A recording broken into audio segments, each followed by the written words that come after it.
Magandang araw mga kachinggo, at ngayon nga po, pagkagising ko, isang masamang balita ang aking natanggap mula sa aking isang kapatid. Sinabi nila sa akin na ngayong araw na to, i-demolish ang aming bilya sa loob ng Baluban Street, Barangay Anmunas. Hindi ako makapaniwala mga kachinggo, kaya nag-isipan kong pumunta doon agad-agad. Nagmadali ako para makibalita. At ayun nga po, ang mga tao doon, lahat ng tao na makakasalubong mo ay puno ng lungkot sa puso at sa mukha nila. Kitang-kita mo na hindi sila masaya sa mga nangyayari. At nung kami ay makapunta doon, nakita ko bumungad sa akin ang mga bahay ng mga kakilala ko. Mapapaiyak ka na lang talaga. Yung mga taong mahirap, lalo pang pinapahirap ng maling sistema ng ating lipunan. Kung minsan naiisip ko na lang, unfair talaga ang buhay, no? Kasi sino pa yung mga mayayaman? Sila pa yung nagpapahirap sa mga mahihirap, na imbis na itulong na lang nila yun para sa mga kapuspalad. Pero ang ginagawa nila, lalo pa sila nagpapayaman. Nagpapayaman sa tulong ng mga mamamayan. Diba? Unfair ang buhay. Ngayon, makikita mo na lang ang mga tao dito parang binagsakan ng langit at lupa. Hindi makapagtrabaho ng maayos kasi iniisip nila saan sila titira. Kung makikita mo lang yung bakas ng walang katarungan sa lugar na to.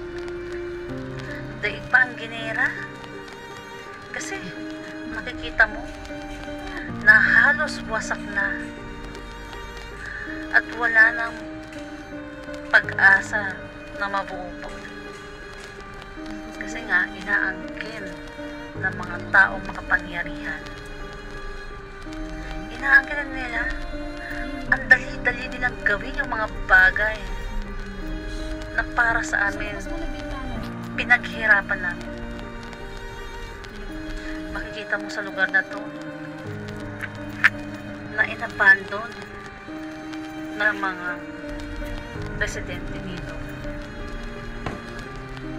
Meron po akong pinatayong bilya dito.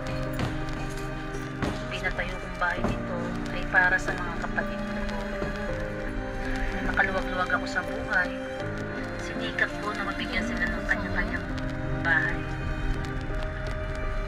Pero Hindi sila nagpapaklas. yung nararamdaman ko ngayon hindi may paliwanag. Yung dugo at pawis ko, yun ang ginamit namin dito para makaipon. Tapos ganun lang ang mangyayari. Sobrang hirap tanggapin. Wala na tayong magagawa. Ganun talaga yata ang buhay. Ito, makikita mo ang pinaghirapan ko. Bakas na bakas. Bakas na bakas ang kalupitan ng mga taong pilit ng sinangkin ang aming ari-arian. Nakikita nyo dito na halos parang ginira na. Ay! Wala ka nang magawa kundi ang lumikas. Kahit nagsusumigaw ang puso namin at tumulo ang luha namin, pero patuloy kami nagdadasal na sana magkaroon ng himala. para sa mga mamayan ng barangay na ito. Sana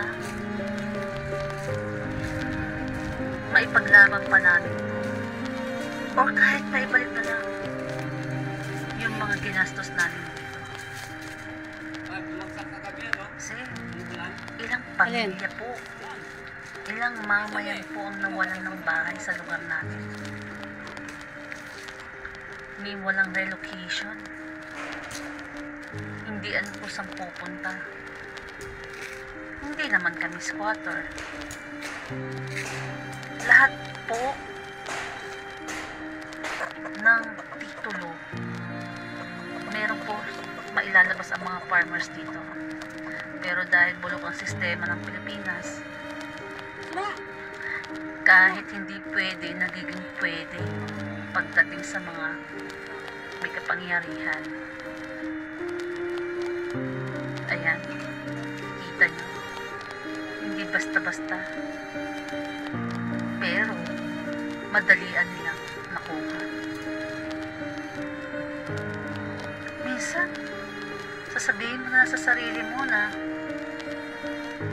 mayaman na nga sila, lalo pa nagpapayaman. Paano kaya ang mga mahihirap na napilit gustong umunlad pero hinaharangan ng iba? Ito nga pala yung before ng aking bahay, di ba? Ito na ang after. Daig Panginera. Ayan, mapapaiyak ka na lang talaga.